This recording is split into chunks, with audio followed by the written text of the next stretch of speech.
Sa punto pong ito, makakausap natin live mula sa The Manila Hotel si incoming Presidential Communications Secretary Martin Andanar. Magandang gabi, Secretary-Designate Andanar. Martin? Mayong gabi kanimo, Jessica. Good evening. Sabi niya, change is coming. Watch out for his metamorphosis pagka na-swear in na raw siya as the next president. Kasama ba dun sa changes o metamorphosis na yan yung how he regards media? Secretary Andanar? Yes, definitely.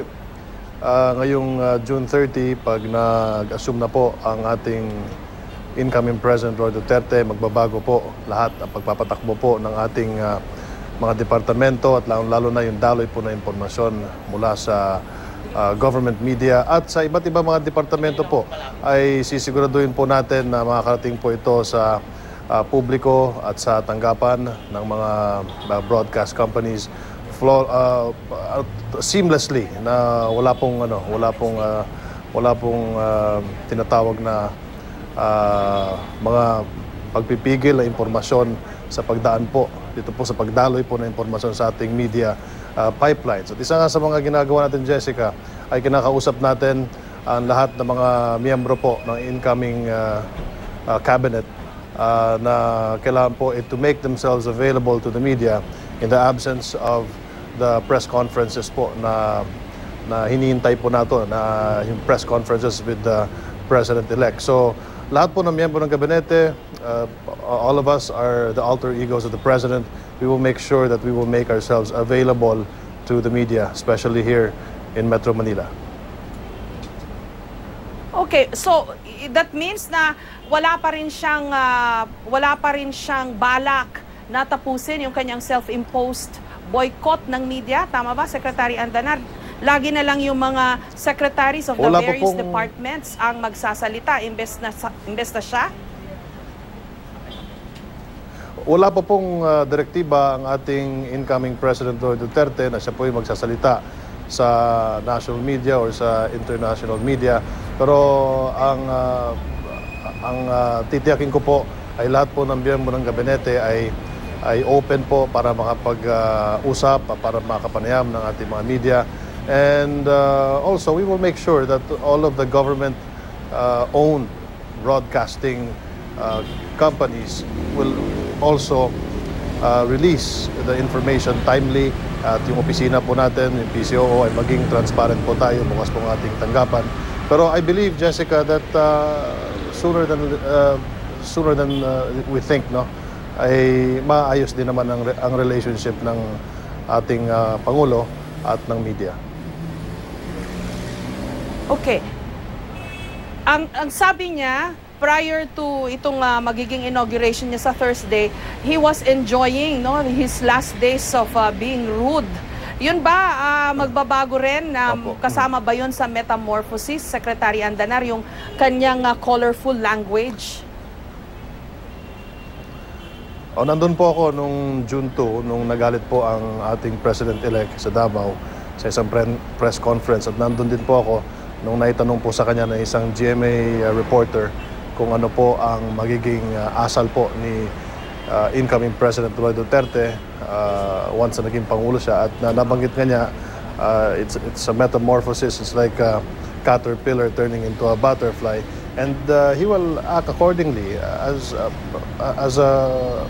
a president once he assumes the presidency on June 30. So we take his word.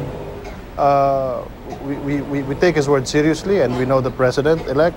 Kilala po natin siya na isang forward na tao, hindi po siya paikot-ikot, he doesn't go around the bush, walang detse-boretse, at kung anong sinasabi niya, yun talaga. So he means what he says. Secretary Andanar, may we know kung ano ang recommendation mo, if any, sa incoming president? How should he engage media and vice versa, no? Kasi kasama ka rin naman namin dati as your former colleagues. Apo. Ano naman ang maapapayo mo sa amin how to engage the incoming president? Well, ang may papayo ko lang, Jessica, just be yourself. the same way that the President will not have to pretend. Alam naman natin na hindi mapagkunwari ang ating incoming President Roy Duterte. Pakita natin sa kampanya kung ano ang kanyang behavior doon, ganoon din naman ang behavior niya ngayon, at binoto pa rin siya ng tao sa kabila ng kanyang mga talumpati, no? At tanggapin natin na ganoon natin Presidente. It comes with a package, it comes with a deal. At tayo din naman media, we don't even have to also adjust, no? Let's just be ourselves, the same way na yung Davao media, they are just being themselves also. Secretary Andanar, may perceived bias according to some, no, ang incoming administration for social media instead of mainstream media. Kasi I know one incoming secretary na sinabi niya mas kontrolado raw kasi yung social media. So kung ayaw nila ng mainstream media, may social media naman where you can send forth your message. Well, everybody uses social media. Kahit ikaw, Jessica, I use social media also. And sometimes when we rant on our social media accounts. Now, the social media has become the new biggest medium that's available. And as far as sa amin po naman dito sa Presidential Communications Office, we're using social media as one of the menus para po ma-disseminate natin ang impormasyon sa ating mga kababayan. Now, I think you cannot go more transparent than that sa social media dahil, for example, yung Facebook natin, ay kung tuloy-tuloy po yung ating coverage ng inaugurasyon, at ito po ay isang clean feed mula po sa RTBM. So, I don't see any reason why na bias tayo. As a matter of fact, ngayong darating na inaugurasyon, Jessica, we have about a minimum of 14 cameras sa loob ng Rizal Hall, and lahat ng anggulo makikita po ng lahat ng media, hindi lamang sa Pilipinas kundi sa buong mundo, hindi lang media, maging more than 1 billion people on Facebook. Okay. Itong inauguration sa Thursday, Secretary Andanar, do you already have more details? Ang alam lang namin, Kitty will hold the Bible, but the President's 3 other children will also be there. Mrs. Zimmerman will also be there.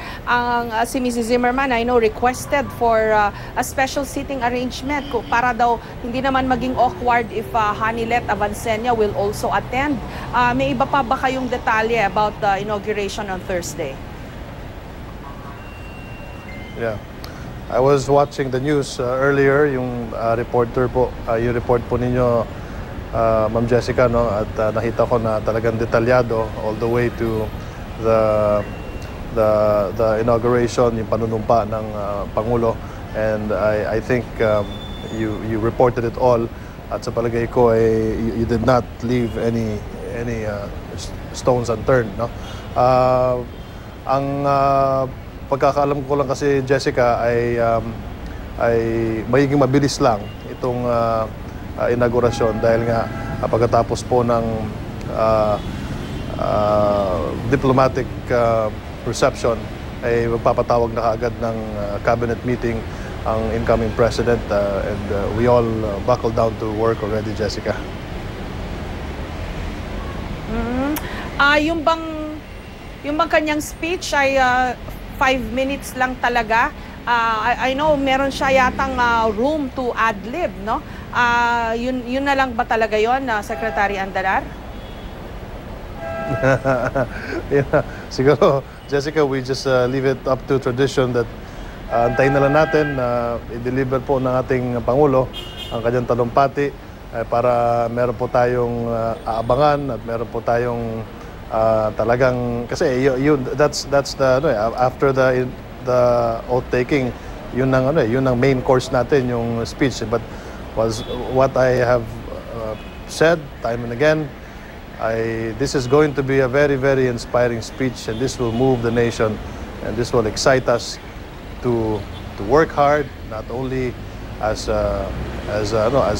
cabinet members, but also the citizenry, to cooperate and to work harder para makamit natin itong pagbabago na naging plataforma ng ating incoming President Duterte.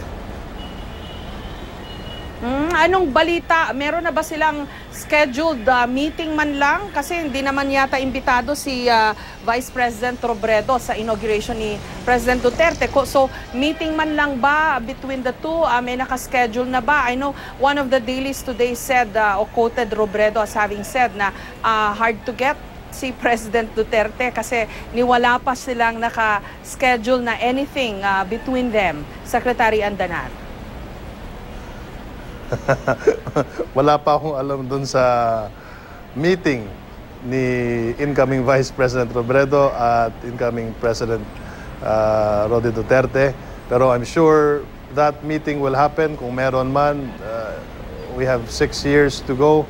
And I'm sure their paths will cross in one of the events or occasions na kung saan nandun ang Presidente at nandun din po ang Vice President. I'm sure magkakaroon po tayo ng pagkakataon. At kung, it could be a surprise kung kailan yun, pero abangan natin. It's part of the entire narrative.